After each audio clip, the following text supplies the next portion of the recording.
Good evening, and somebody's got their volume up because I can hear the song in the background. And welcome to Let's Talk Shop with Russ. I think we're cooking with gas this time. Yeah, the countdown's on YouTube. Yep. Okay. And we're live over on Twitch, so yeah, we're cooking with gas. There you go. For some reason, the first time it didn't go through, so I had to do it again. And Paul pointed out every time I take a week off, every time I come back, we have problems when I start the show for some reason. I don't know why, but apparently it doesn't like for me to take the day off, so to speak, which is pretty unique. But anyway, glad to have y'all all out there who are in the chat and whoever is watching. I appreciate it. Don't forget to give me here, let me get my little prop here. Give me a thumbs up if you like the video. Don't forget that. And also hit the little bell up top. And then you'll know when I'm having videos because it'll send you an alert. And don't forget to subscribe. Those are the things you need to do. So we got Mike. Your last name's Ziegler? Yep, Ziegler. He's AKA Mike Klingspor on Facebook. But Mike's from Klingspor, and he's with us tonight. He's going to talk to us about Klingspors, about the tool shop that they're having, about the sandpaper, and we'll just bug him with all kind of questions. Am I on Facebook? I'll check and see if I'm on Facebook after I get to read my sponsors. But anyway, first let me talk about my wonderful sponsors. And they are Devobal Technologies. For web design, development, and hosting, visit devobal.com. FastCap, innovative products for the professional woodworker. Go to fastcap.com. Rockler, 60 years in woodworking. Build with confidence. Visit rockler.com. Bearwood Supply Company. Your best choice for hard-to-find woodworking supplies. Go to bearwood.com. Klingspor Sanding Specialist, woodworkingshop.com. Seiko the Scroll Saw Specialist, Seiko.com, and Scrollnado. Dust collection for your scroll saw, and you can find Scrollnado on Amazon. So first we'll go down the list and let everybody introduce themselves. Paul, you're first. Paul Corliss at Paul's Messy Workshop. You can find me on YouTube at Paul's Messy Workshop, on Instagram at Paul's Messy Workshop, and here on Saturday nights. That's all I got. You're on, Chris. Go ahead, Chris. Again, Chris here from the Old Cranky Workshop. Find me on Facebook and YouTube under Old Cranky Workshop. And we put Al and Brenda on a secret mission so Paul could be first tonight. So that's right. They'll be back next week with a full report. If anybody's asking out there about where Brenda and Al is, Brenda had something that come up, and she couldn't be here tonight. She said she was going to try, but she didn't think she was going to be able to make it. And then Al is not feeling good, so he PM'd us and told us before the show started that he wasn't feeling good. He was going to not make it tonight. So that's where Brenda and Al are. Next is Jim Bashirs. Hey, Jim Bashirs. I have a small channel called Driveway Workshop, and looking forward to talking sandpaper with Mike tonight. Sandpaper with Mike. Sandpaper with Mike. And last but not least, Dixon. Hey everybody, Dixon Hoffman. You can find me at hoffmansignsandecals.com/3D printing. It's good to be here. Good to have you. And Brian's not here. I invited Brian to start being on the show, Brian Gidney, and he's not even here tonight. So we got 3 MIAs. So I'll have to start giving people what do I call it? Charge them for not being here. You know, give them a demerit. A demerit. Yeah. Charge them for not being here. So a warning. Right. After 3 warnings, they get a day off. That's right. Yeah, for real. I had last Saturday off. I had last Saturday off. I don't need another one. Yeah, no. I have to give myself a demerit. No, we had somebody that was sick in the family, so had to be off. But anyway, yes, we have Mike from Klingspor. It's Klingspor Woodworking Shop, but Klingspor also is well known for their sandpaper. So how you doing, Mike? Doing fine. Thank you for having me tonight. You're welcome. What is your position in the Klingspor realm? So for the woodworking shop, which is kind of the retail side of Klingspor Abrasives United States, I am the marketing and technical specialist, and I'm also in charge of social media. And social media. Cool. Great. So tell us a little about, let's start off with the woodworking shop. What made Klingspor decide? I know they've been doing sandpaper to start off with, but what made them actually decide to open up a woodworking shop and sell tools? Okay, so back in the late 80s, there was a lot of landfill waste. It was basically the cutoffs of the sandpaper that they were manufacturing, wide belts and rolls, and they're all the end cuts, the scraps.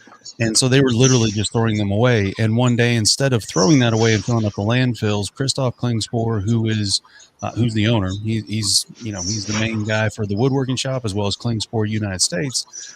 Him and Pete Spooler, who is the marketing manager over there at Klingspor, decided, why don't we box this up, ship it anywhere in the country for $30. So they did. They took rolls, they put 20 pounds into a bargain box. That's how the bargain box got its name. And they literally shipped it for $2.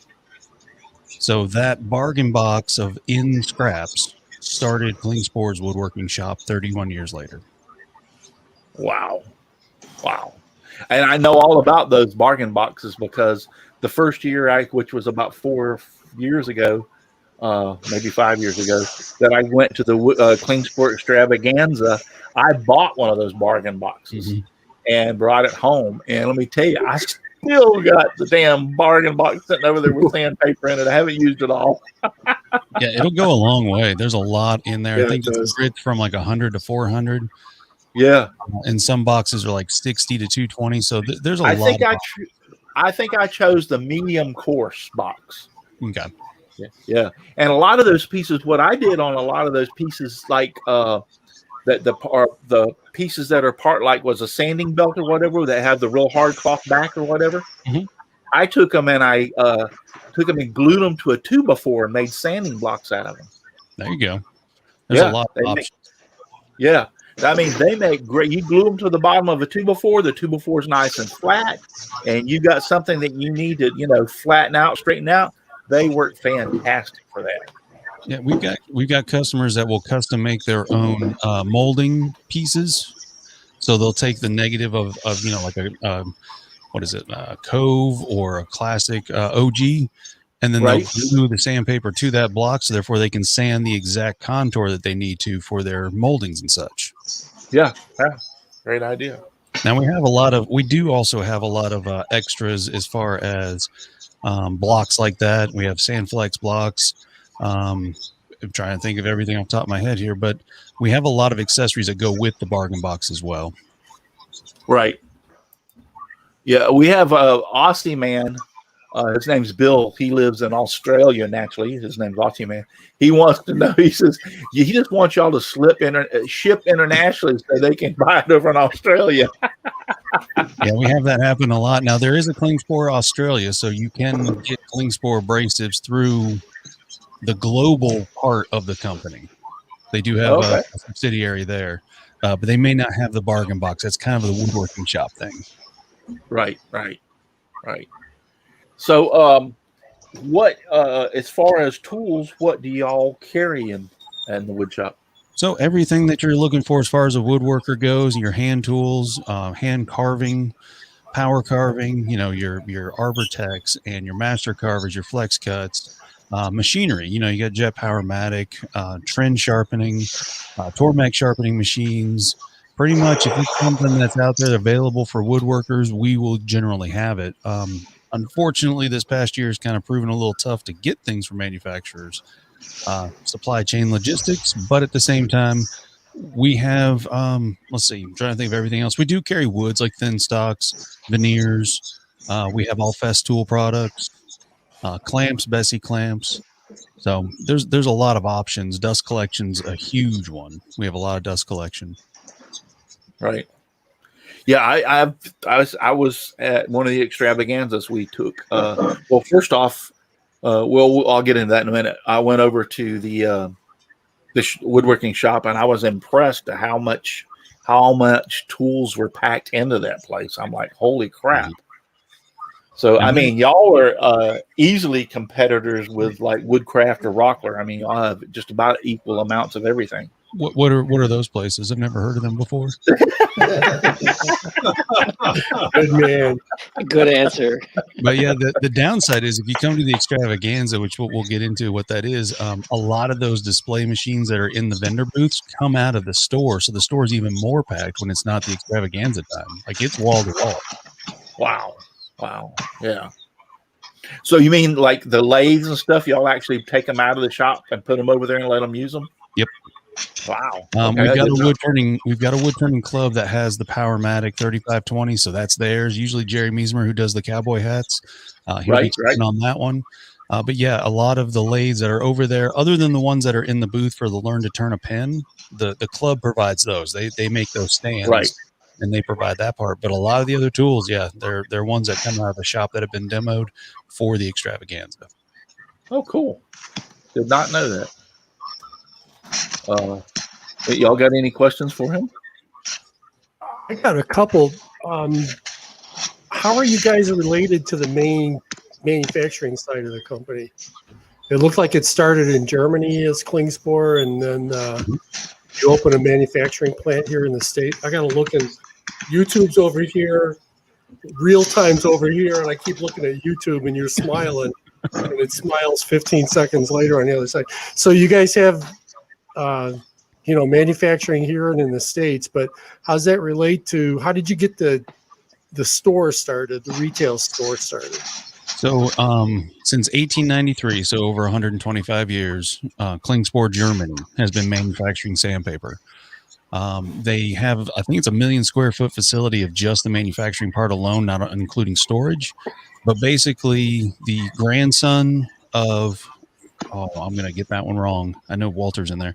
But basically the grandson, Christoph Klingspor, came over to the United States because of the furniture manufacturing in 79. And he opened up the first outside of Germany global entity of Klingspor abrasives worldwide.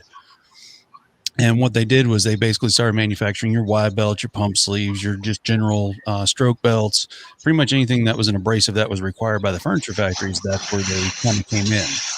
And then the woodworking shop started because they had those bargain boxes, and Christoph wanted to have some place to go for woodworkers. He wanted a store because there's so many people here in the North Carolina area that do a lot of woodworking on their own outside of the factory work. And so therefore they needed a shop. There wasn't one of those other places you had mentioned earlier, Russ. So therefore they kind of started their own.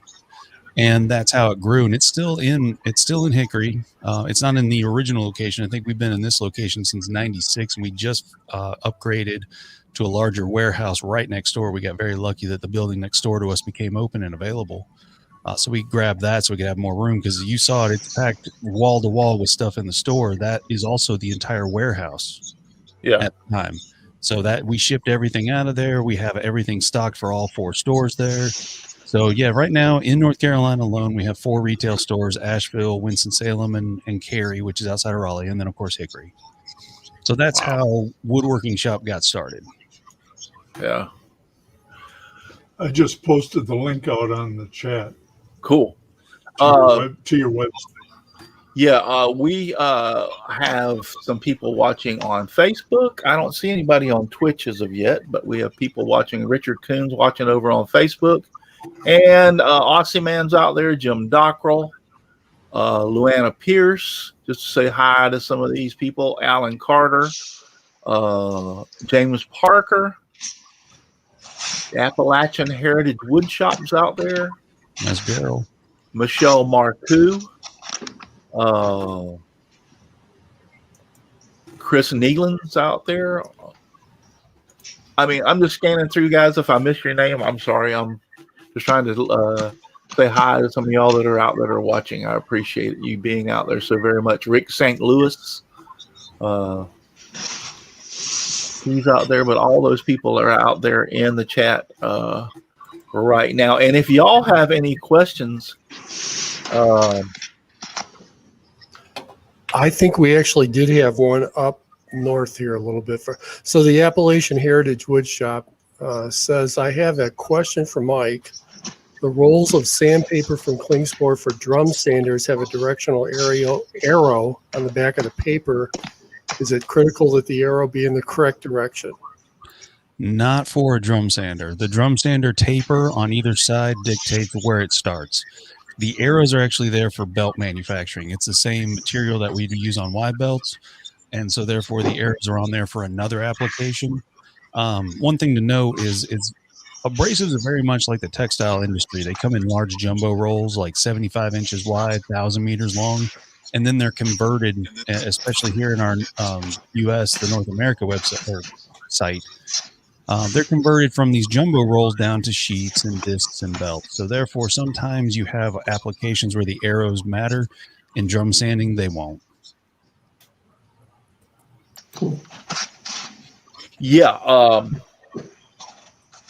You can. Is it okay if I interject right now about the tour of the sandpaper factory? Yeah, absolutely. Anything you want to do, let's go. Yeah. Okay. Yeah. So when you go to the extravaganza, and also, do y'all allow tours during the week, Monday through Friday? I know the COVID thing is affecting, but do y'all normally allow tours, or do you only do it during the extravaganza? There's special circumstance tours if you get a group and you get approval for it. But for the extravaganza, it's kind of just that one day only. And I think there's 2 tours. And Right. They just do that for us. They just do it for the woodworking shop. Right. But other than that, I think there's been a couple of companies that have come through and checked it out. But usually it's on a case-by-case basis. But they don't have anything that works like, you can walk in like a museum and take a tour. They don't have that. Right. But I went to this. I was fortunate enough when I went to the extravaganza to get on one of those tours and go see the sandpaper factory, so to speak, where they have all this. And he's not lying. When we walked in, there are rolls as taller than me, and anywhere between 24 inches in diameter of nothing but sandpaper, just rolls upon rolls upon rolls, and all different grits. All different. Some are cloth back, some are not. I mean, you name it, they've got them all in rolls. And I was really shocked because I had never really thought about how sandpaper's made until I took that tour of the factory. And so you go and you see how they take these rolls and break those rolls down to make different things, like the sanding discs, to make the sanding belts, to make the sanding pads, to make everything. But it all starts out on these huge rolls that you would never believe. And they got to weigh. How much? What do you think one of those rolls weigh? They're a lot, 250 to 500 pounds. I mean, it depends on the grit, but they're definitely not something you want to have fall on you. No, no. I grabbed a hold of one of them, kind of like tugged on it a little bit, and I was like, "Yeah, you're right. It's." One of them was to fall over on you. It would put a hurting on you for sure.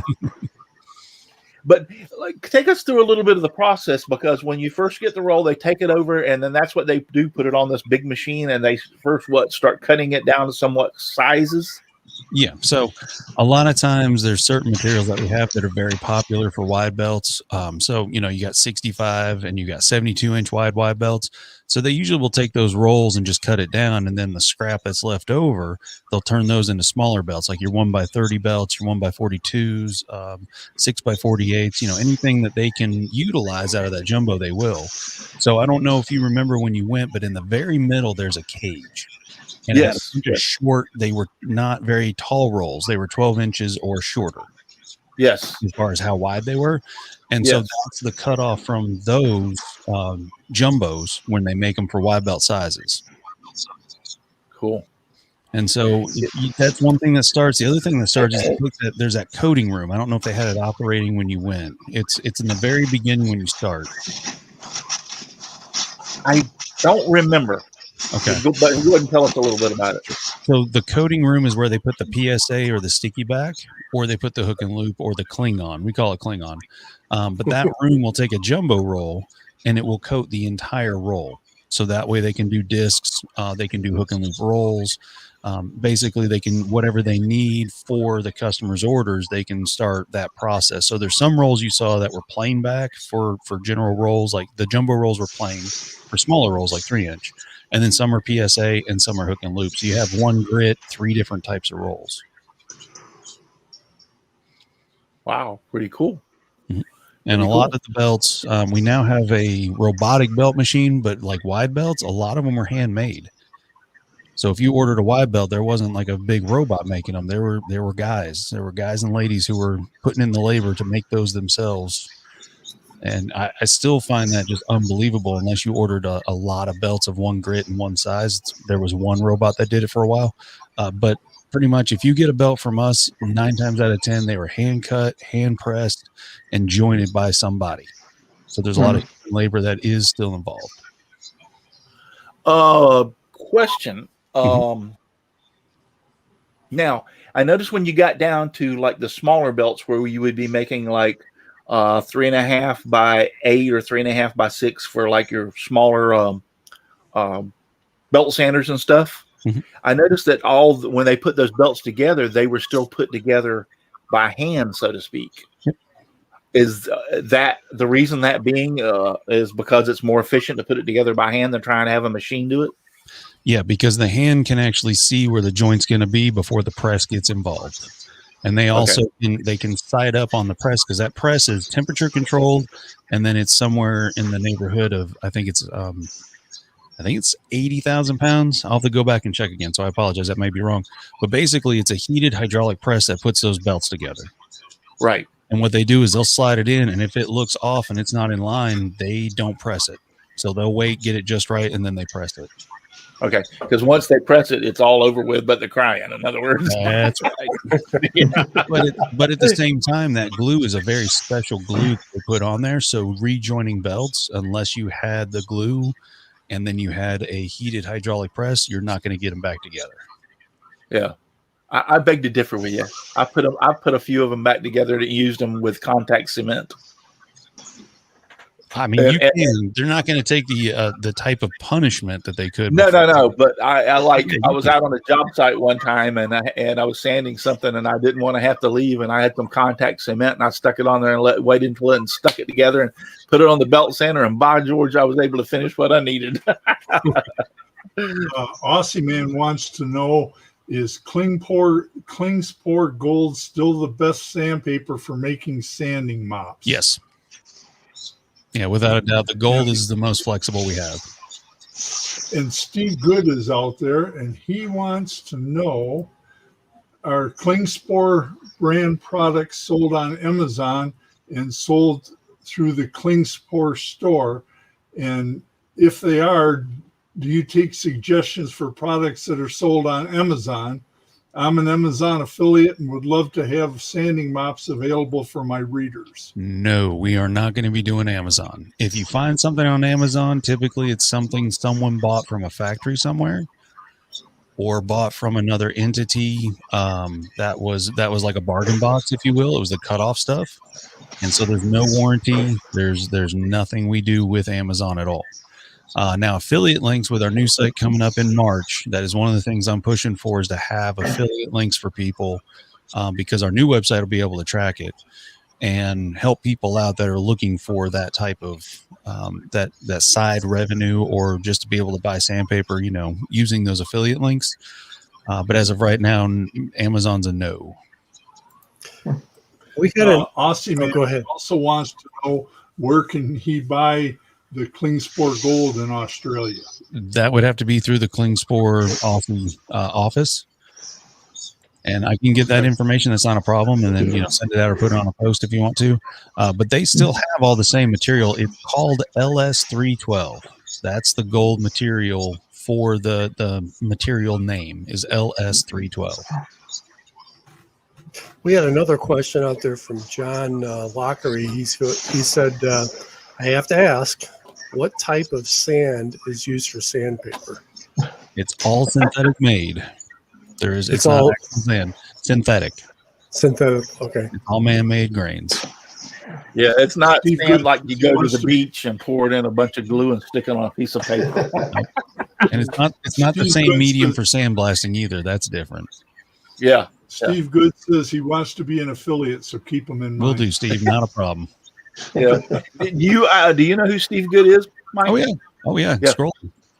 Yep. The scroller. Yeah, Yep. every time you see well, it seems like to me every time I see a post, it's always a Steve Good pattern or Charles Deering pattern. Yep. Those are the two Yeah. names Steve for Good. Steve Good and I've been friends for, I don't know, 15, 20 years, somewhere in that. It's been so long, I kind of forgot how long it's been, but yeah, we've been good friends. Yeah, we've been able to extravaganza 2 years ago, the last one we had. Yeah. But yeah, he very good. I don't understand how the man can produce as many scroll saw patterns as he does. He's like a pattern making machine, let me tell you. He's got a laser. I know it. It's gotta be a laser. No, I'm talking about making the patterns. I know he uses Corel Draw to make his patterns. I know what he uses because I use the same thing. But all right, so yeah, the sandpaper tour. I'm gonna tell you, if you ever get, are y'all going to try to have the extravaganza this year? We're gonna try. That's all I can say is we're gonna try. As of right now, everything's up in the air. Yeah, I hope you do. I noticed they started the woodworking shows back up. I heard that. Yep. Oh, really? Wow. Yeah, they're gonna start the woodworking shows back up. I heard that this year, so I'm hoping that they'll do it.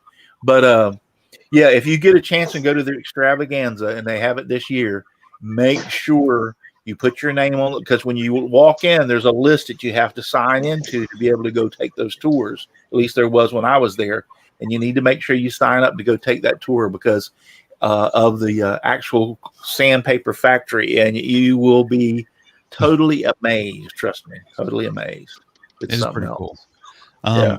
I will say, if you do get to the extravaganza Friday morning, 8:00, make sure you sign up as soon as possible, because once they're filled, and then when the bus leaves, the van, it's leaving, so you better catch it. Yeah. Now, back to all your tools. I mean, there you have Festool, which is, one of the top of the line, but obviously very overpriced in the way I'm thinking. But also, you have like Powermatic, Jet, and some of the others. What on those type of tools? Just out of curiosity, which one do you sell the most of? It's all dependent on the type of tool. Like Really? Supermax for sure. I mean, for the most part, yes, they're drum sanders. Yep, But when you have a Jet versus a Supermax gets purchased over the Jet. Yeah. Yeah, I have a Supermax 1632, and I love it. Absolutely love it. Yeah, they make. I actually have their dust collection. It's not the dust collector itself. It's the air filtration unit, and it's 10 times better than a Powermatic or Jet, in my opinion. That's why I bought it. That's the nice part about working in the store, is you get to see all the tools. That's also the downside, is that when you first start, you don't get a check for like a good month and a half. You go spending it right away. Yeah, I can imagine that. I mean, do you have a favorite type of tool? Which one would you prefer, or do you mix them? Because I mix and match in all sincerity. Yeah, I don't mind mixing and matching when it comes to woodworking tools. There are some that are they have a better fit and feel, the fit and polish than some others. And then a lot of times too, there's a couple of things with some manufacturers, and I can't mention it per se, but their customer service on the back end is not something I think is great. So therefore, I don't purchase it based off of that. Right. But there's a lot of them that have been working on it for a while there. It was like they just didn't care. Now they're starting to step up the game, starting to show people they care, because it does matter in the social media world. If you're not that customer first, everybody talks about it. Yeah. Do y'all carry, out of curiosity, do y'all carry Nova lathes or a Nova product? Oh, y'all do? Cool. Yeah, absolutely. Their drill press is one of my favorites. I will tell you right off the bat that they are one of the world's worst as far as customer service. And how I know is I have a Nova lathe, and I have dealt with them on like 3 or 4 occasions, and every single time I've dealt with those people, I've had a problem. Now, okay, so they were ones that were working on. They got a lot better. How? Yeah. I'm trying to remember if they're the ones that have a technical specialist assigned to you. Not if only you're on an order or anything. Okay. Well, I mean, if you have a technical issue, there's some. Oh yeah, if you have a that will technical assign- issue, yeah, they will assign somebody to you. Yes. Okay. Yes. And so the biggest hiccup I find in that is the summertime when the technicians take a vacation. Yeah. And you're assigned to that guy, and it's like, well, he's on vacation, and I can't take it because he's assigned to you. We had that come up one time, and it was like, someone didn't plan that out. It wasn't Nova though; it was another manufacturer. But yeah, no, the last one I ordered something from them, and in all sincerity, I live 30 miles from them. Okay, I would live within 30 miles of their store. I could have literally drove over there and picked it up and came back. So I went ahead and ordered something from them, and immediately got the thing. We've received your order. Immediately got the thing, and it said that they were going to ship it by FedEx, and I got the FedEx number and everything, and that was it. That's as far as it went. So I'm like, I waited. I mean, from Clearwater to my house is 30 miles. It shouldn't take more than a couple of, hell, I can send something by USPS in that period of time of a couple of days. Well, anyway, I waited about 3 days, maybe 4 days, and I'm like, wow, that should have been here, and called over there. Apparently, when the FedEx man picked it up, he forgot to scan it. So therefore, FedEx doesn't even have, other than the shipping label created, they don't even have it, in other words. And I said, like, that's great. Okay, fine. You got a problem with FedEx. When you're going to send me another one? Oh, we can't send you another one until we put a tracer on it and find out what FedEx did with it. And I said, really? And I said, well, then how about a refund? Oh, we can't give you a refund until after we find out from FedEx with the tracer. And I said, you can't refund my money? And they said, nope. I said, well, I guarantee you one thing. I'll call my credit card company and I can guarantee I'll get a refund. So I just happened to know somebody that knows somebody really high up. And I called there and asked for this person. And I told them, and they said, oh, no. That's not the way we operate. And she goes, hold on just 1 second. With about 2 or 3 minutes, she come back on the phone and she goes, yeah, the order's lost. And if you want a refund, I'll refund it to you now. And she put it right back on my card. So, but I mean, it's just stupid stuff like that with Nova and this is not the first time. This is the 4th time I've had problems with them. So I think a lot of times too that breakdown comes from department managers. Like just recently, I had a paint that was mixed up at a big box store, and the paint department's telling me that you can return it if it's not the right color within 30 days. I go to return it customer service. Oh, we can't take that back. But they just told me over there that you could. Well, we can. We were told we can't. And I'm like, well, then someone's got to talk to somebody because you two are telling me 2 different stories, and I'm standing here in front of you. Yeah. So I do think there's a lot of times where the customer service and the sales and the technical and all of it just are not in the same building almost. It seems like they're in completely different states. Right.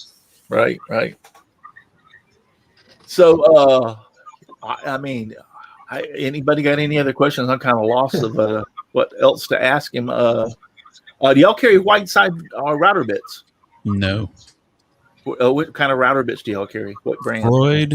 I mean, we can order Whiteside. I'm not going to say we don't carry it. It's not something we commonly stock. We've got Klingspor bits, and then we've got Freud bits. And then we also carry a Mana as well. A lot of CNC. Mana. Yeah, Mana does some great CNC specialty bits. Yeah. Well, a Whiteside's a good CNC bit too. So, but yeah, a Mana. Yes, a Mana's up there right along with Whiteside. I have a lot of Mana bits for my CNC. So. And they work very well. Mike, have you guys ever thought about opening a store someplace not around the, Carolinas area? Yep. Well, we've had that conversation quite a few times. We get a lot of people that ask us to open it up near them. As up until this year, basically, up until 2020, we were restricted with our software. We were restricted with just the actual people and the labor force that we had. I mean, it's a very small company. And when you open up a store outside of the state, you've got a lot more to deal with taxes and with just the IRS in general. So therefore, the new software does allow that to happen. Plus, everywhere is getting taxed now. So if you order online, if you go anywhere, everything's getting taxed for local tax. So that whole process will make it a lot easier to open a store outside of NC. Ken McCory wants to know what happened to your store in Charlotte. That was a cluster, is what that was. A Mongolian or just a regular one? Well, it was a situation normally. So I wasn't at the company at the time when that shut down. I had just come in after that. And basically it was two things. One, they changed locations. And two, they started building the light rail. So it was almost impossible to get to the store. And so just, people didn't want to deal with the light rail construction. So therefore they didn't show up and come to the store as often as they did. They started ordering, or they just literally drove to Hickory. So they had to make the really tough call to shut down the Charlotte store. That's tough. Yeah. Oh no, everyone who had to shut down the store still works there. And it's one of those situations where they kind of don't want to talk about it. It was a tough thing to do. It just seems like you either have to go to Woodcraft or you have to go to Rockler if you're going to go to a store to look at anything, or if you want to go to a woodworking store, they have the. They closed Woodcraft near me, so yeah, we've got a Woodcraft. We've got two Woodcrafts and two Rocklers around Chicago, and it's just those are the only two you can go to. Yeah, I've got a Woodcraft and a Rockler, but both of them are about. The Rockler's a little further away. It's about 45 miles, but the Woodcraft is about 35 miles from me. It's not that bad of a drive. For me to get to the ones, it's like 45 miles to drive there. Yeah. Appalachian Heritage Wood Shop. What'd you say his name was? Gerald Vance. Gerald. All right. Gerald wants to know, what are the dates for the extravaganza if you usually had them? Usually it's in October, correct? Usually it's the last full weekend in October. Yep. Yeah, last full weekend in October. So we can talk about that if you want to, because woodworkingextravaganza.com is the website where you can see all the past extravaganzas, but basically we host our own woodworking show. Yes. And everybody who works, other than shipping and receiving, everybody who works in the company goes to the extravaganza to work the cash registers or to work the doors or to work whatever. Right. So it's all hands on deck from the company going to make our own show. Yes. And so it's actually funny how it started, because it would have been 20 years last year. So it started in 2000. My boss, Coleman Forche, who's been the general manager there since I think 93, he's been there a long time. And he got sick and tired of going to these woodworking shows where you had to pay for parking, you had to pay to get in, and so basically he said, I want to do a completely free woodworking show. No admission charge, no parking charge. Anybody can walk in. And then on top of that, he wanted to display the North Carolina apples. So when you go to the extravaganza, you get a free apple. But it's 2 days of just complete chaos. Wood, dust, you name it, noise, tools, people talking. It's a lot of fun. It's hectic, because we start that on Tuesday afternoon is when we start setting that up. Now, the year I was there, you even had a guy with a forge doing metal work out there, making tools and stuff with the Angry Giant. Yeah, the Angry Giant was out in the parking lot actually forging tools. Yes. Wow. And then they had a guy that was actually carving big logs with chainsaws out there in the parking lot also. I'm trying to think of his name. His name's Randy, but yeah, he actually just sets up the log and starts carving bears and everything. He's been doing right out in front. It's a fantastic. If you've never been, you need to go. I mean, it's fantastic. I usually get there the day before and stay in a motel, and a bunch of us meet up and go have food and drinks and a good time. And then the day it would go to the show for a couple of days, and I usually leave the day after. So I make it like a little mini getaway for myself, get away from my wife. Who would ever want to say that may wind up being the meetup that we try to to do with the Atlanta Woodworking Show, since that's if they're not going to, I was going to say, if they're not going to do the woodworking show this year, we might all want to try to meet at the Klingspor Extravaganza. Yep. And hopefully, if it's that far in October, a lot of this COVID crap will be over, especially with everybody getting their injections, and it'll kind of loosen up things and where we can travel a little bit better. Yeah, we had, what was it, 2 years ago, I think it was, we had one of the largest maker meetups from the Extravaganza. And ever since, I mean, what was it, 2016 was the largest Atlanta maker meetup. Yeah, that was fun. I was at both. We're trying to, I mean, we've always had the Extravaganza, and a lot of people didn't know about it. There's a lot of hotels now right by the convention center. There's not a huge, nighttime scene in Hickory, if you will, as far as bars and clubs and all that stuff. I mean, it's still kind of rural North Carolina, but there's still places to go. Well, there's enough places right there that you can get in trouble and walk to your motel if you're right there at the Extravaganza. I don't know what you're talking about at all. Yeah, they've got the what's the biker place down the road? What's the name of it? Iron Thunder. Yeah. They got that, and they got a Harley shop down there too, right there at the Extravaganza. Yep, they got a Harley shop. Yeah, we went down to the biker place, and that first night, and we're out there until I think I got back to the motel about 1 o'clock in the morning. Yep. Out there pretty late that year. Yeah, and the nice part about the late October is that usually it's a cool evening, like maybe 40s, 50s. And then during the day, 70s, it's one of the best times to visit North Carolina. Plus, a lot of the trees are already at that time. Yeah, so they put us, we had about 20, 25 people. I know there was at least 20 people that were there, and they put us out there it was a nice night. You could wear a light jacket, a little windy and cool, but nothing freezing your butt off.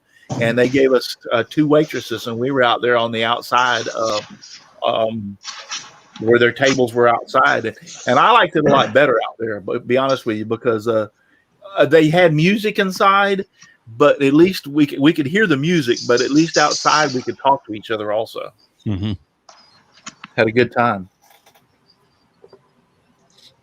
I know a lot of people from, and also some of the people that were doing demonstrations there at the Extravaganza came down there and was having some drinks and food with us also. Yeah, just like any trade show that you go to, you always have your vendors that also go to the same places that the attendees do, which is nice. So then you can sit and talk a little bit, outside of the show floor and have a little bit better of a conversation, because sometimes on those show floors it is just loud. Oh yeah, it is. Yep.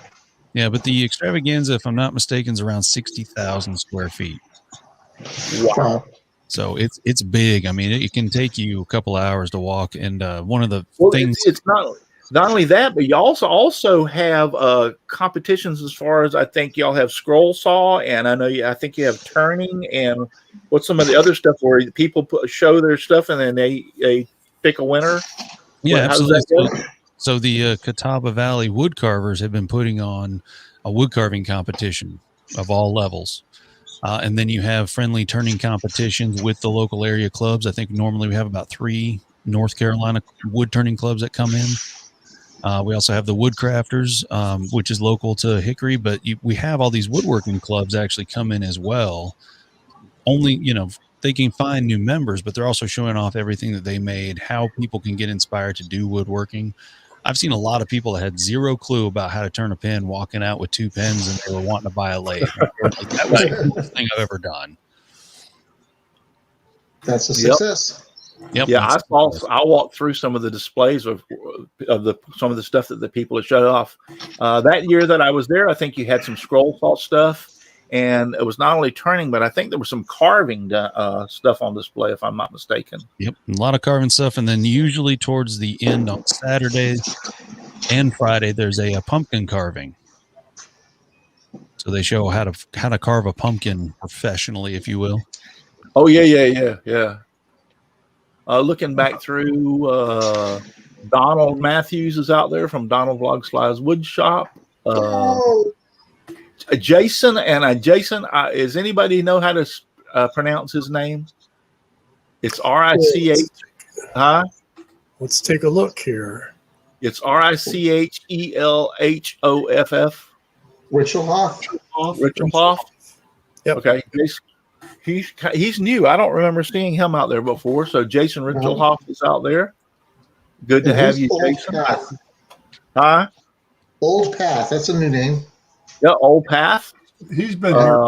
Yeah, he's been here before. Has he? Okay. My bad. Yeah. Leonard Davis, John Lockery. He's out there. I think I said Kim McCrory before. The troublemaker Jim Dockrell's out there. Steve Carmichael just popped in. Oh, Steve Carmichael's here? Oh, good. Steve just Carmichael. popped in. Cool. Hey, Steve, how you doing? Steve Carmichael. And we're still got about another 15 minutes of the show. So if you still have questions in the chat, make sure that you post them, and we will ask Mike your questions.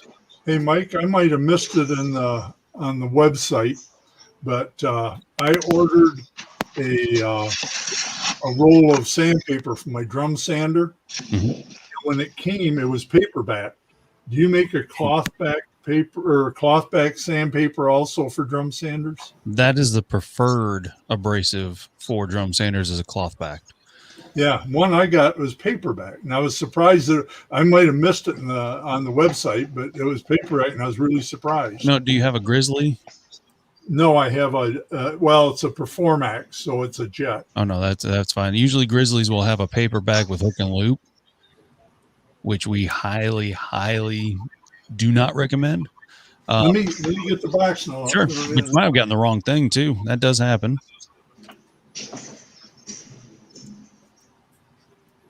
Donald wants to know when they're getting a Klingspor in Wilson. There's one in Cary. We've had people ask us for Wilmington, New Bern, like more out towards the coast. But I would just pass through, unfortunately, Wilson just to get that barbecue, get that Parker's. I like your website. It's real intuitive. It's so simple. Yeah. I was looking at it too. It's about to get better too. Yes. And it's paper? That's not right. Now let me look here. Sure. Because it's a tiny roll. That's why oh no, it's cloth. My mistake. I'm sorry. The other cloth I had was really thick. That's the right one. That's CS311. That's the right stuff. Yeah. The stuff I had on there before was really thick cloth back.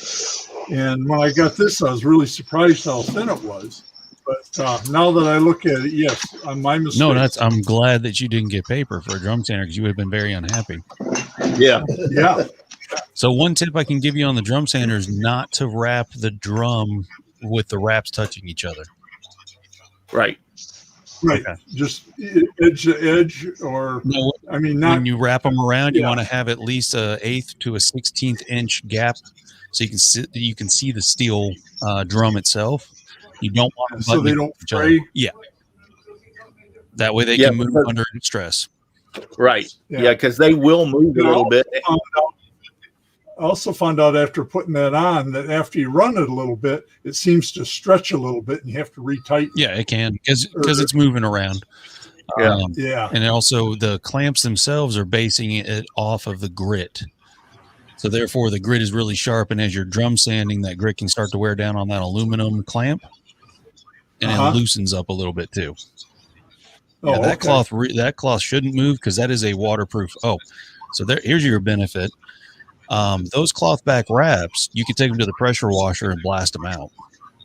Oh, wow. No Really? kidding. So if you load it up with glue, it has to be the CS311 material. It has to be that dark backing on there because that's a polyester treated. Absolutely. We have people that take Y belts and we'll take them to the car wash, put them up on those floor mats. You know, you stick the floor mat on the wall and then pressure wash it. They'll do that. Do that and it'll hold up. Oh, it'll hold up. You got to let it fully dry before you put it back on, but at the same time, it's not going to deteriorate the abrasive at all. Huh. Mike, I saw this will sound weird, but I saw a guy on YouTube on one of my wife's quilting channels where they make seam rippers and stuff, and he sells them on their site. And he said he was in the Air Force before, and he said that they had this cloth type sandpaper that they use to buff the windshields or the bubbles on F-16 fighter jets and stuff with, and they could take them someplace and dump them in water and get all of the crap out of them and stuff like that and reuse them just over and over and over again. It's a real fine type sandpaper. Okay. Do you guys have anything like that? It all depends. It's the like a sandy waterproof cloth.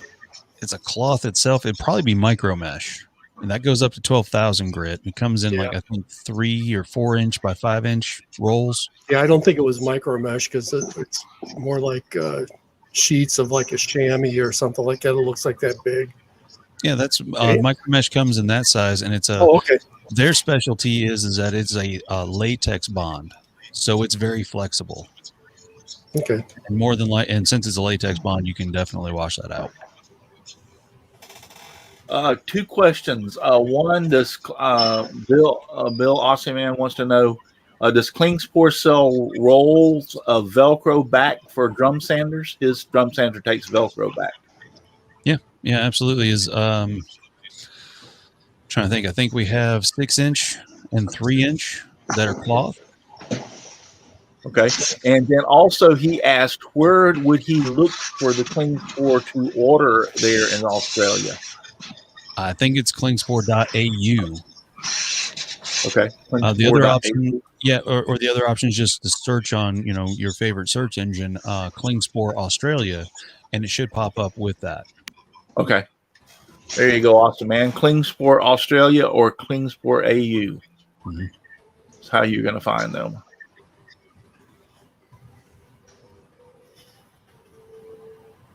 I don't see any more questions unless any of y'all seen some.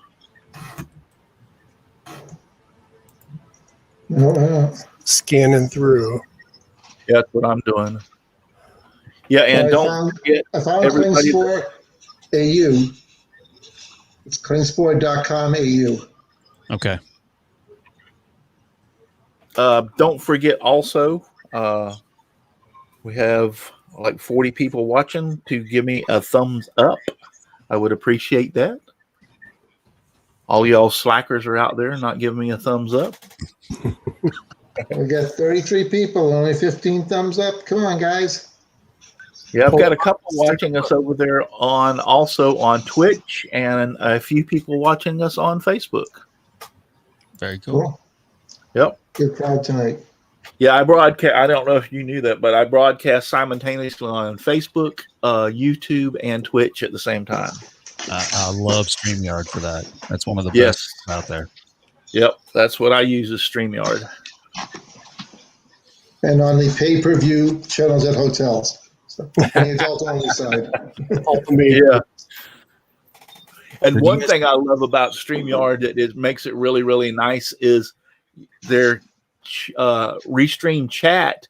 All of them can be put in one place, so you ain't got to look at 3 different places at one time. Yes. And that's if you see me looking up, because I have a monitor above this monitor, and that's where I have the restream chat, so I can see all the chat. No, when we were doing lives, Chris and I, when we did lives in 2020, it was like April through June. StreamYard became the go-to, and then we actually did the Woodworking Extravaganza live last year.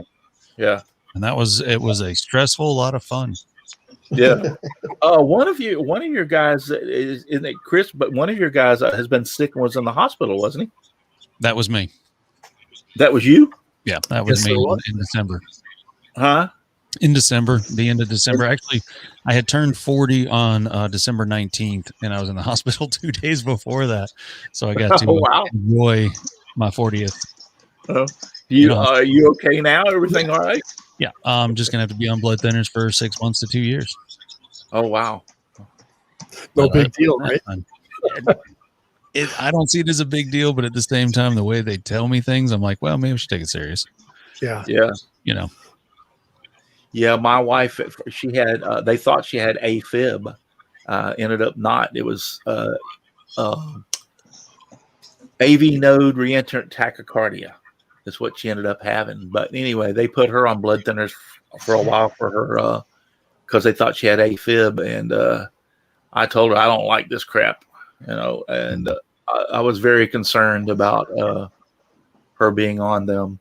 Fortunately, when she went to get basically the second opinion, or went to an electrocardiologist who examines certain things of the heart, he's the one that discovered that she did not have atrial fibrillation. She had AV node reentrant tachycardia. Now, do y'all want to know what that is? A little bit. I was thinking if this is a drinking game, I'm getting behind. I'm just proud of Really. Too many Mountain Dews. Okay. The heart has two upper chambers and two lower chambers. The upper chambers are called atriums, and the lower chambers are called ventricles. And so when you have AFib, the atriums quiver or move around. And when you have V-tach, cardia, the ventricles do it. So it depends. There seems to be, for some reason, in AFib, the blood doesn't want to move through the heart. I don't know why. I can't explain this because I'm not a doctor. I just know this is what I've been told. And I was a firefighter paramedic, so that helps some too. But they have with AFib, you have a big problem with clotting. There can actually be a clot because the blood is not moving through the heart. And then once the heart starts pumping again, it can throw the clot to the lungs, which could be instant death, or it could throw it to the brain, which would cause an aneurysm, a blockage, and you can have a stroke.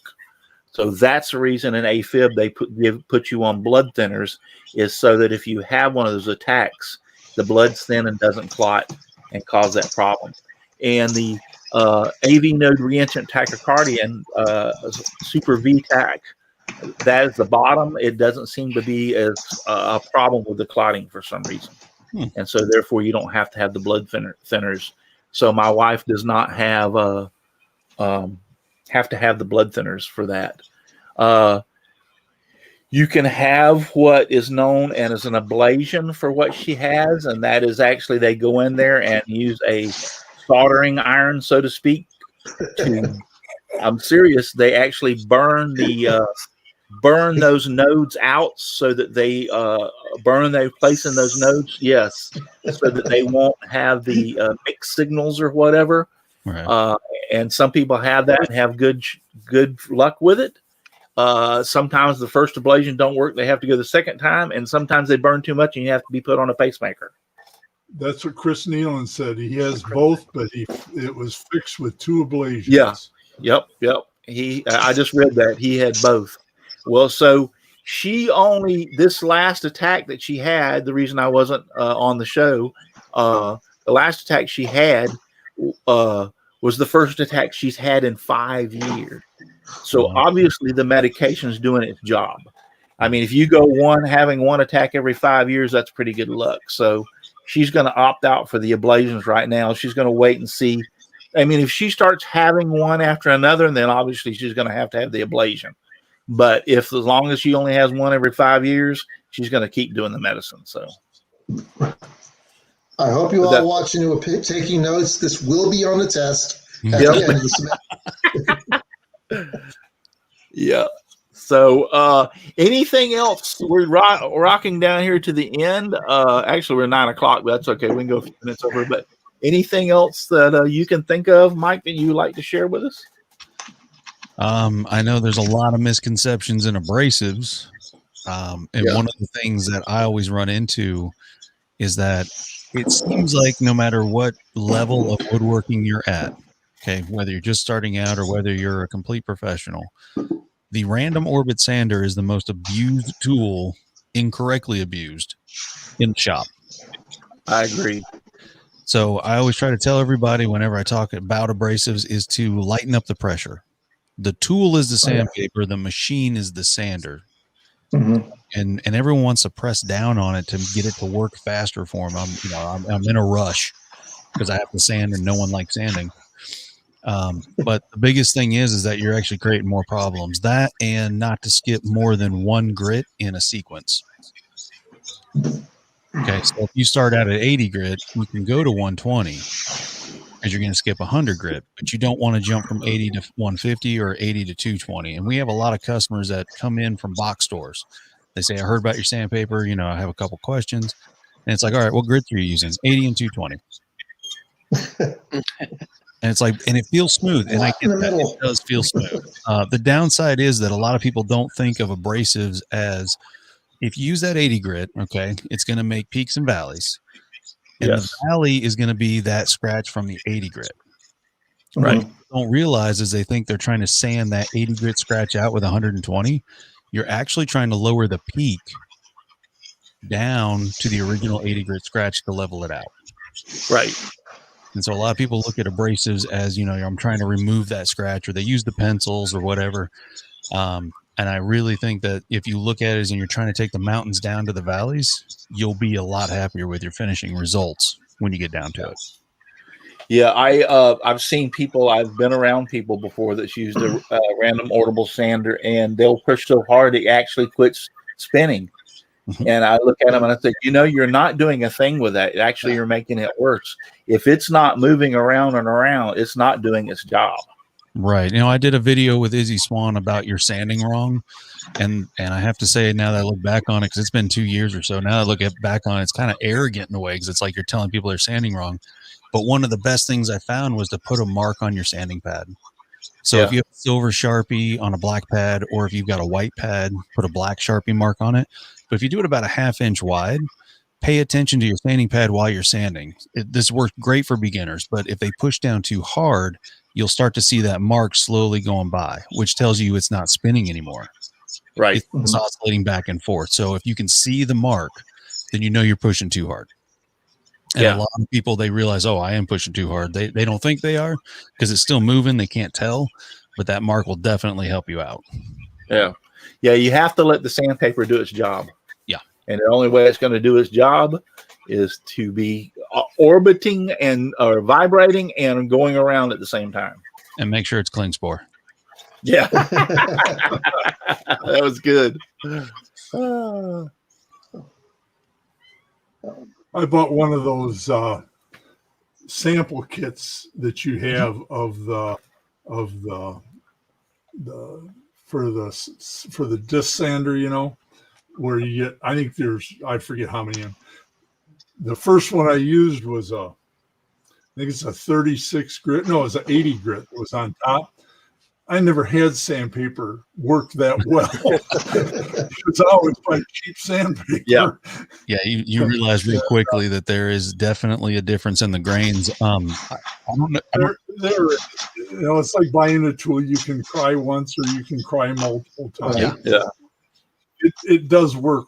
It does work very well. Yes. Yeah, those samplers I really enjoyed when we made them, because I always felt that people needed the correct grain in the grits.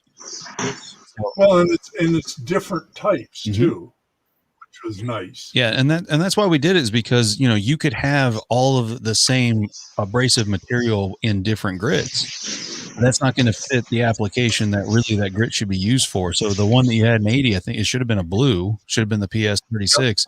That is super aggressive, long lasting, that people weren't, you're not going to find that at a box store. You're just not. And so that's why we put it in there, is because when you're at 80, you want something that's going to get the job done quickly. The hardest thing was getting it off the sander. Was pulling it like the hook and loop part. Yeah, that's got some good hook and loop stuff on it, because it was hard to get off. That's awesome. Yeah. Donald from Matthews says he's burned up 2 drums or random orbital sanders doing that, and he hangs his head. Yeah, it'll burn him up. Jim Dockrell said, my wife had a heart attack because I was walking around the house nude. She got excited. I don't think it was excited, Jim. Yeah, I was going to say, I don't think it was excited. I think she fainted. She got scared. If it was over here, I'd be horrified. Yeah. Well, we can't end on that note. Yeah. Yeah. Oh, Talking sure we about can. a We've done discount. worse. You were talking about a discount earlier. I was. So we're going to use the discount for woodworkingshop.com. If you use the discount code unicorn meat,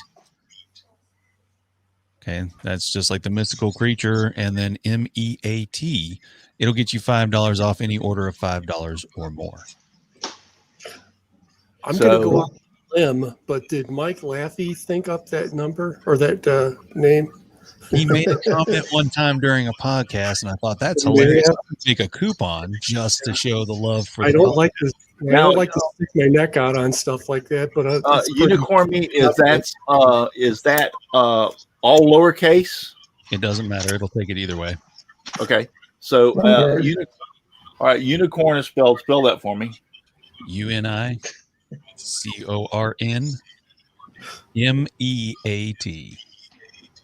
All one word. MOUSE. All one word? All one word. All one word. And it's actually something pretty fun to Google because it was a stuffed animal unicorn that was like the parts and pieces shoved into a Spam can. Oh my God! Really? Yeah, it's an actual product. It's hilarious. They don't make it anymore. I don't believe they might have come back out with it, but yeah, Right now, everybody's Googling unicorn meat. Yeah, there we go. it's trending on Twitter now. Oh, Yeah, we're blowing up Google. All right, I put it out there. Use unicorn meat for $5 off any order $5 or more. You spelled unicorn wrong. Uh-oh. It's spelled BUFFLO.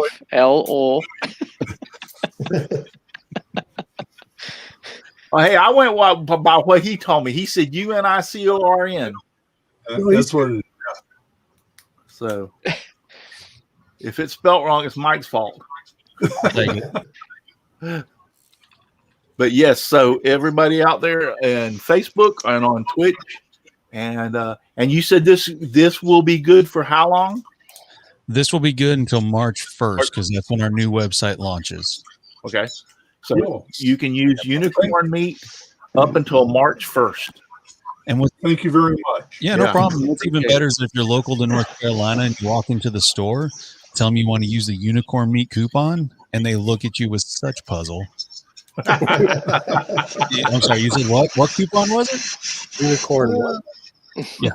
So once again, everyone that's out there on Facebook, Twitch, and on YouTube, if you use unicorn meat as the coupon, it will get you $5 off for any order $5 or more on klingsporwoodshop.com. Or is it woodshop.com? Yeah, woodshop. Yep. Okay. All you got to do is type Klingspor into Google and you'll stumble across Klingspor, trust me. It's kind of like typing in Simply Wooden Creations. You'll find me somewhere, somehow. I got your little sticker you gave me. You can't hardly see it, but it's up there in the corner. Yeah. I gotta send you one of the magnetic ones now. Well, you get off your buttons. Fair enough. All right, I'll go right now. So, Shop confession. Everybody wants everybody wants a shop confession. All right, what our shop confession is, Mike, you were out there in your shop doing something, and you did something really stupid to the point that blood is better. After you did it, you went like, why the hell did I do that? For instance, one day I was holding two pieces of 1/2-inch wood, and I was going to use a brad nail to put two of them together, and I was using a brad nail 1.5 inches long. So, it went straight into the old finger, and I stood there looking at myself going like, what the? So anyway, so that's what we call a wood shop confession. So do you have a wood shop confession for us? Oh, there's probably plenty. I'm just trying to think of one. Blood's better. Well, okay, so I do a lot of finishing, and you have to use a razor blade on glass and such.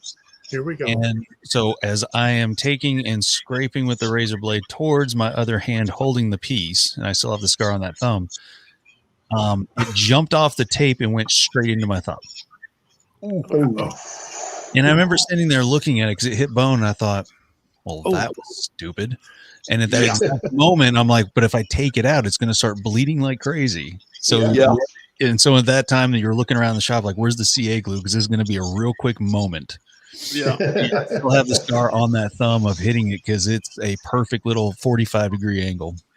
Oh, Well, I'm going to bless you, Mike, so that you will not have any more woodshop mishappenings. Thank you. Where were you 20 years ago? Yeah, I shot these two fingers together with a 16 common nail. No. Yeah, I had when we were doing decking, we would set the nail gun onto rapid fire so that you could just bounce it to shoot the decking nails.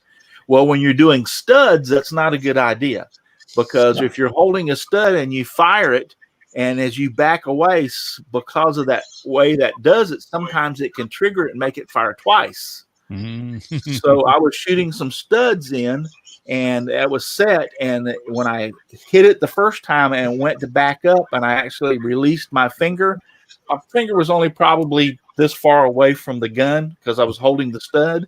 And as I backed away, the gun shot in midair and shot the nail right through these two fingers. So I found that anytime you get a nail into the hand, it's worse to take it back out because of the barbs on the nail. Well, it wasn't for me, because as soon as I did it, I dropped the nail gun, reached up and grabbed it and jerked it out. Okay. Yeah. I'm going to puke. like a fishing hook. You got to pull it out the other side. No, you can't pull it out the other side with the head, dumbass. Flip the head off and push it out the other side. There you I'm go. like Chris's side with this one. No, I just literally just dropped the gun, reached up and pulled it out. My my foreman was standing next to me, and my son Cameron, which at the time was probably 12 years old, was on the job site with me. He was standing behind me, and he's seen it happen. And both of them, just their jaws hit the floor. The camera's got like a little urine puddle under him. Yeah, their jaws hit the Heard floor. words he never heard in church. As soon as it happened, when I dropped the gun, I kind of like stood up like that and looked at it for a second, and then I jerked it out. So they both saw me jerk it out, and both of them turned white as ghosts.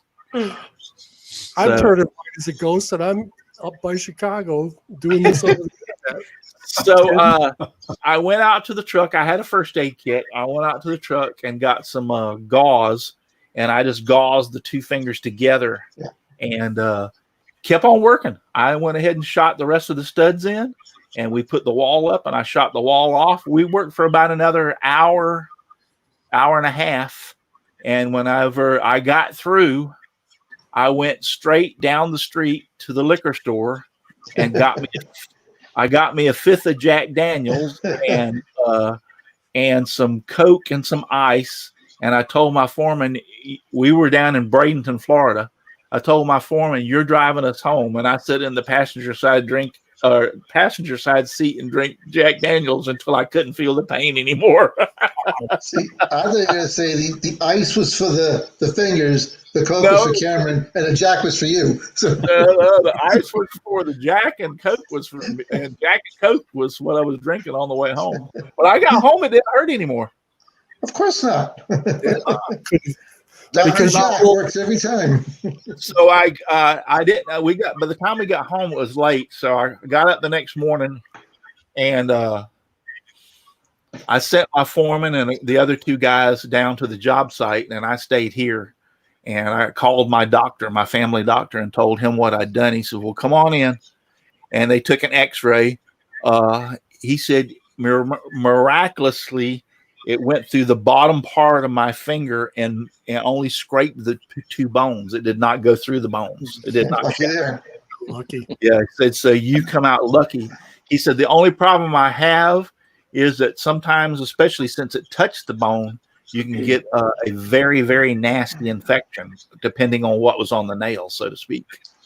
Yeah. So he gave me a round of antibiotics, gave me a tetanus shot, and told me if it got a lot of swelling or whatever, said soak it in Epsom salts water to keep the swelling down. But if I got a lot of swelling or infection, call him back. But I took the antibiotics and never had a problem. Every once in a while, when I go to bend my fingers, it'll send a sharp pain through my fingers when I go to bend them like that. Yeah. That makes sense. Yeah. Yeah, I've had some problems with nail guns, like that day I shot myself with that. And Mike, if you ever get Russell in the store, you got to be careful because he has the largest collection of sandpaper. He holds on to every little piece he's ever had. So he showed us his collection one night. So Yeah, because keep a sharp eye on him. He saves sawdust too. Yeah. If you take an 80 grit and you sand with it long enough, it'll turn up into a 120. Yeah. It will. I have to Right. disagree. Harbor Freight 80 grit and turn it into 1200 grit real fast. Yeah, this is Just run it across. This is one of my little boxes where I keep little pieces like this around because you never know when you're going to need them. Or I keep the rest of a sanding belt that broke because you never when you're I going got to one need of it. those laying on the floor in my workshop now. That Yes, broke you and know, I hate make to little throw it pieces away. like this. I keep them. You've got a Yeah, problem. I even keep pieces off the sander that just tore all up. See, I'm I not used to hang on to pieces till you have to move your shop. That's when you And start then- throwing that stuff away. Yeah, and then if you got places that you got a real tight little place, you can buy the emery boards and you can slice them up real small, and you can use an emery board to sand in small places. That's called desperate. Yeah. So, but yeah, I keep all kinds of little pieces of sandpaper. Oh, here's a piece that I kept. I wonder who that's from. Not quite Nice sure. Don't product recognize that placement. symbol. So that is a misconception, Russ, is that if you sand an 80 grit, it'll get finer to a 120. Now listen, I've been doing this long enough. Don't tell me what I'm doing wrong, little whippersnapper. Not at all. I'm not telling you what you're doing wrong. Just letting you know it's not an aggressive 80 grit scratch. It's still 80 grit, but it's just not as aggressive as it was brand new. Mike, if we all make it down to the extravaganza in October, I'd like you to set something off to the side where we can have an intervention for Russ. Maybe get about 20 people in a circle in chairs and put him in the middle and just throw a bunch of scraps. And while we have him there, Nancy can go in the shop and get rid of that box. Nancy can help us out. Yep. That is I even make my own sanding mops. Hey, you know what? Works. Sanding mop that I got from Klingspor, best sanding thing in the world, period. Yeah. Now you will notice this is a random orbital sander disc that I cut slots in around the edges to make this disc. Yes, Just so have to you have- know, we don't make those. Yeah. I used random and I actually put Scotch-Brite pad into it. So what grid do you call that then? Well, it was. I designed it to do some of the scroll saw pieces, which are really fragile. So you don't want something really, really harsh. So by adding the Scotch-Brite and then these really fluffy, it works really well on scroll saw pieces. It really does. And it's nothing more than a bolt with a washer, and then I put a wing nut on the back of it with a bigger washer. It works. It works great for scroll saw. Make a new product out of it real quick. Just It works great for Oh scroll no, saw. we already have those. We sell those fresh out of the box. I don't think you've got a Scotch-Brite pad in it. Not in a flutter sheet, but we do in a flap disc. Yeah, here you go. This is what I'm talking about. See, this was a sanding belt, and I glued it to a piece of board. No, that's To a make great idea. Yeah, it works perfect. I mean, if you need to sand a flat surface, this is like just awesome. It works great. I do it with 2x4s, 1x4s. I got all different kinds of sizes of sanding blocks. So what grit would you say that is now? About a 220? It This, started out as 80. yeah, this was probably this wasn't this was probably 150 grit when it started out. Now it's a 220. Yeah, now it's a 220. Yep, ounce of 220. So, but I yeah, have to give Chris Nealon credit for this because, hi, I'm Russ, and I'm a abrasive-holic. yep. I've got 5 or 6 boxes, and this is a small box. I've got them, full of used sandpaper. I won't throw it away. So, I came up with an idea for the intervention, Jim. What we'll do is we'll get those ticket boxes like they have at Chuck E. Cheese, where all the tickets go flying up. You have to grab them. Yeah. And we'll just do little 1-inch squares, and then we'll get Russ into the box and, catch as much free sandpaper as he can. And then everyone can gather around while he's in there. And then when he comes out, we can have a talk with him. And just put one piece of 800 grit in there. And if Russ can grab the 800 grit one by mistake, then we won't have the intervention for him. Right. And we will ship Now it. you see why I've had that box of from Klingspor for going on 2 years. Since 2016, I think is the year I bought it. Well, hell, what is this? 2021? We're at 5 years. Now you see why I've had it for 5 years, because I keep using the stuff so much that I can't use enough of what's in the box. Actually, it lasts a long time. That's why you get to use it. Okay, it lasts a long time. All right. That's right. Gotcha. Okay. But it does. It lasts a long time, so you're good to go. It does. And Paul was right, and that's we're not trying to BS anybody. I did not realize the difference because I was one of those that went to Home Depot and bought whatever they had and down there and figured that was good, and then I stumbled across Klingspor sandpaper, and here's the thing: it might cost you just a little bit more, but in the same time, it will last twice as long as the other stuff without any problem. So you get, I've used a piece of, especially when you're doing stuff in like Baltic birch plywood, which is already really smooth. So you can pretty well start off with a 220 piece right on top of the Baltic birch because it's so smooth you don't need anything else. I had a piece of Klingspor 220 grit on my random orbital I left on there, and I only sanded Baltic birch plywood with that sandpaper and that random sander, and it was on there for a year. I didn't have to change it for a solid year. That's You'll awesome. You'll have to put a warning on there. A project may disappear. I'll tell you, Germans really know how to design things. I work for a German company too. We make industrial control sensors and equipment, and man, those guys know what the heck they're doing. They really design and make some really good stuff. There's a lot of R&D behind it. Yeah. They over-engineer stuff sometimes. Well, most of the time. Most of the time. Yeah. Sometimes, yeah. But they really it's woodworkingshop.com. Yes, sir.